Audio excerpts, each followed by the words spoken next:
Prepárense para una inmersión profunda en una historia que les va a dejar helados. Hoy nos adentramos en la vida de Gilles de Rais, un personaje envuelto en un torbellino de heroísmo y acusaciones realmente escalofriantes. A simple vista, un líder militar francés valiente compañero de Juana de Arco, un héroe nacional. Lo fascinante de Gilles de Rais es el contraste abismal entre su vida temprana y su trágico final. Nació en una cuna de poder y prestigio, un verdadero privilegiado en la Francia medieval. Proveniente de una familia con lazos con las casas más poderosas de la época, los Montmorency y los Craon. De Rais lo tenía todo: linaje noble, vastas propiedades en toda Francia, incluso una conexión con la legendaria Juana de Arco. ¿Cómo es que este personaje termina envuelto en una historia tan oscura? Su historia comienza a principios del siglo XV, una época marcada por el intenso conflicto de la Guerra de los 100 años contra Inglaterra. Y Gilles, fiel a su linaje, se lanza a la batalla demostrando una valentía y destreza militar notables. Asciende rápidamente en las filas, luchando junto a Juana de Arco en algunas de las batallas más decisivas de la guerra.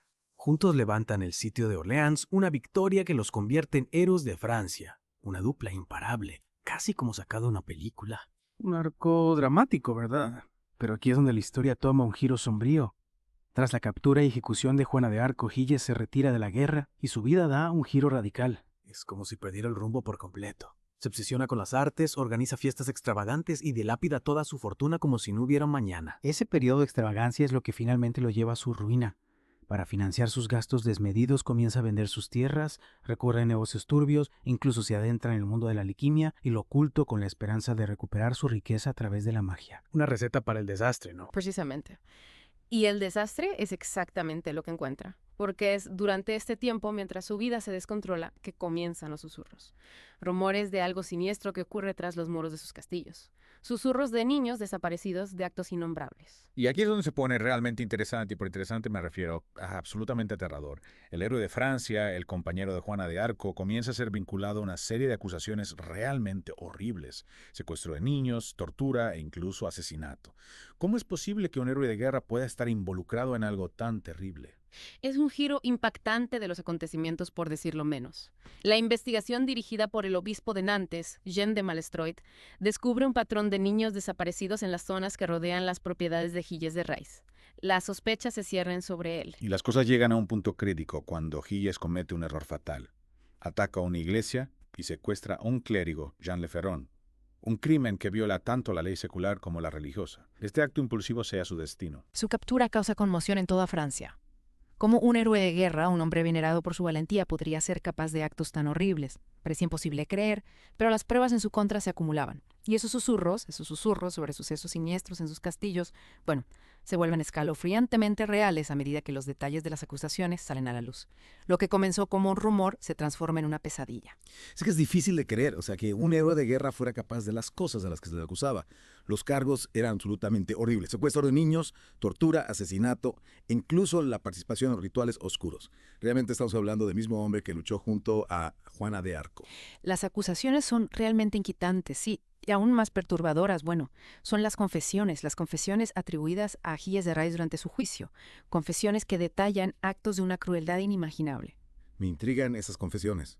¿Fueron dadas libremente o hubo coacción? Después de todo, estamos hablando del siglo XV, y los juicios no eran precisamente conocidos por su imparcialidad. Un punto crucial. Recuerda que estamos hablando de una época en la que la tortura era una táctica común de interrogatorio. Las fuentes sugieren que Gilles de Rais confesó los crímenes, pero la fiabilidad de esas confesiones es un tema de debate entre los historiadores. Entonces, algunas personas creen que pudo haber sido obligado a confesar, que tal vez la culpa y la presión lo llevaron a admitir crímenes que no cometió. Exacto. Algunos estudiosos argumentan que Gilles de Rais, enfrentándose a una presión inmensa y posiblemente a la tortura, podría haber confesado crímenes que no cometió. También existen teorías que sugieren que las acusaciones podrían haber sido motivadas políticamente, una forma de apoderarse de su riqueza y poder restantes. Recordemos que de Rais tenía enemigos poderosos. Como una especie de juego de poder medieval, usar acusaciones de actos innombrables para eliminar a un rival y arrebatarle lo que quede de su fortuna. Una jugada despiadada. Es ciertamente una posibilidad que los historiadores han explorado, sí. Gilles de Rais había ganado enemigos durante su vida, y su estilo de vida extravagante y sus negocios financieros cuestionables probablemente habían dejado a mucha gente sintiéndose estafada o resentida. Es posible que algunos vieran en su caída una oportunidad para saldar cuentas pendientes. Entremos en los detalles de las acusaciones. ¿De qué se acusaba exactamente a Gilles de Rys? ¿Qué actos terribles se escondían tras los muros de sus castillos? Los relatos son realmente espantosos. Se le acusaba de atraer a niños, en su mayoría varones, a sus castillos con promesas de trabajo dulces. Una vez dentro, las víctimas eran presuntamente sometidas a horrores indecibles: tortura, abusos sexuales y finalmente asesinato. Es difícil siquiera imaginar el sufrimiento que esos pobres niños debieron soportar. Es una crueldad que nos cuesta comprender en la actualidad. Los registros del juicio, aunque son perturbadores de leer, ofrecen una visión de los supuestos métodos que Gilles de Rys utilizaba para torturar a sus víctimas. Se decía que disfrutaba infligiendo dolor, a menudo prolongando su agonía antes de finalmente quitarles la vida. Los detalles son tan escabrosos que es mejor no ahondar en ellos. Menciona en las fuentes algo sobre el número de víctimas. ¿Cuántas vidas inocentes se perdieron en esta espiral de horror?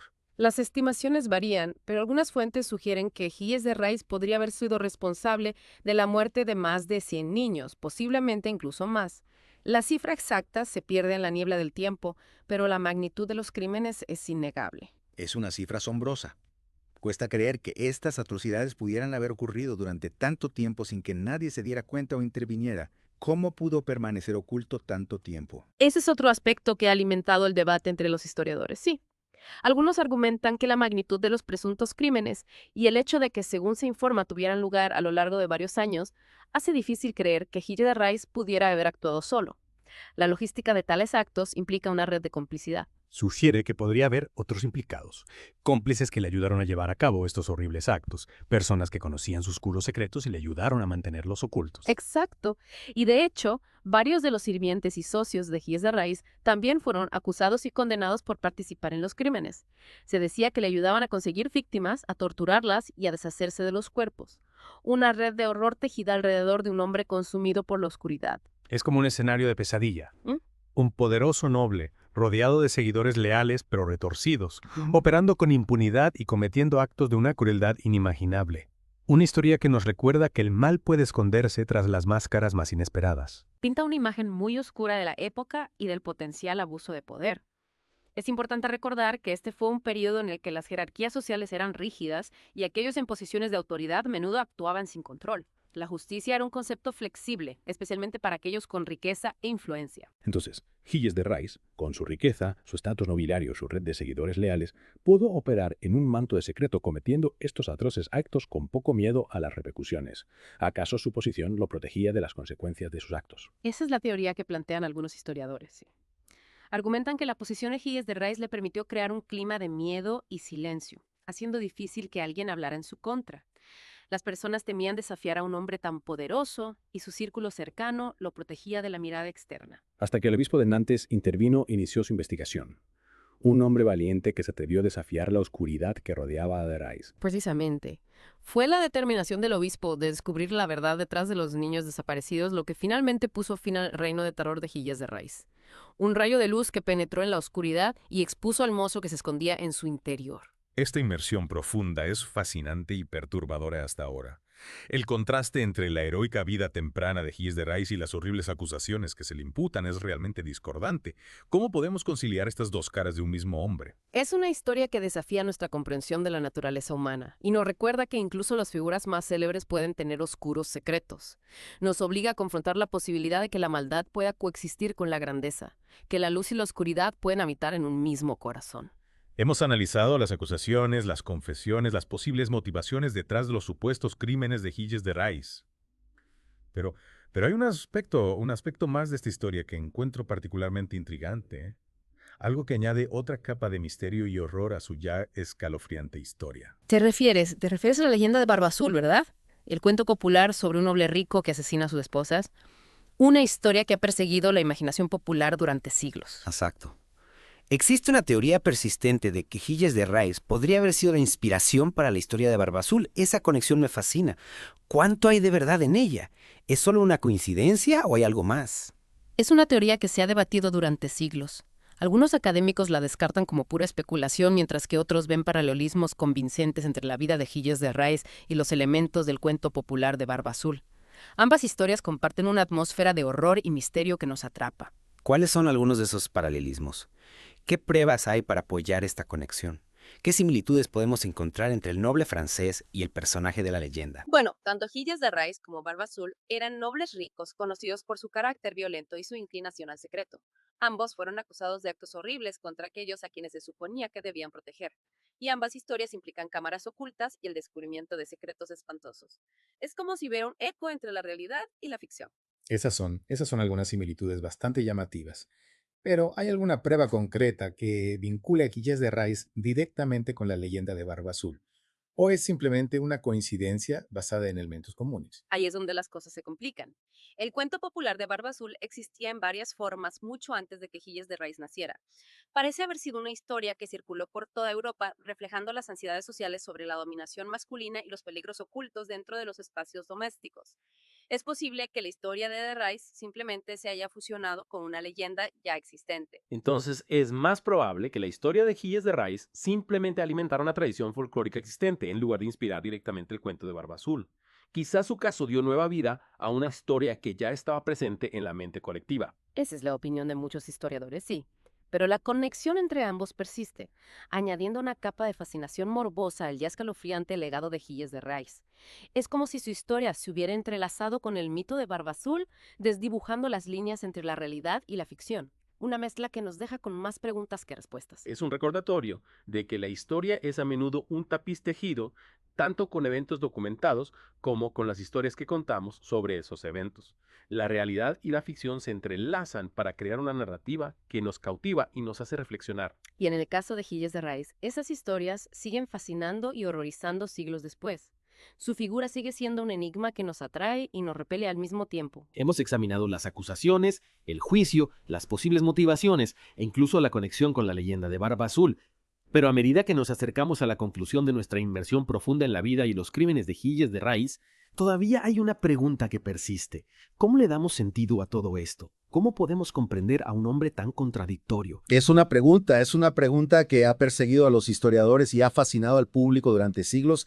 ¿Cómo pudo un hombre que comenzó su vida como un héroe aclamado luchando junto a Juana de Arco por el alma misma de Francia terminar acusado de actos tan horribles? ¿Qué lo llevó a ese cambio tan radical? Yo me inclino por creer que la culpa es suya, especialmente dado el gran número de presuntas víctimas y los espantosos detalles que surgieron durante el juicio. Pero puedo ver cómo la posibilidad de una conspiración añade otra capa de intriga a esta historia ya de por sí compleja. Siempre queda la duda de si se hizo justicia o si hubo fuerzas ocultas que manipularon los acontecimientos. Es importante recordar que estamos tratando con relatos históricos que a menudo son incompletos, están sesgados o simplemente se han perdido con el tiempo. Puede que nunca sepamos toda la verdad sobre Gilles de Rais. Su historia es un rompecabezas con piezas faltantes que nos desafían a interpretar lo que vemos. Es como intentar reconstruir un espejo roto.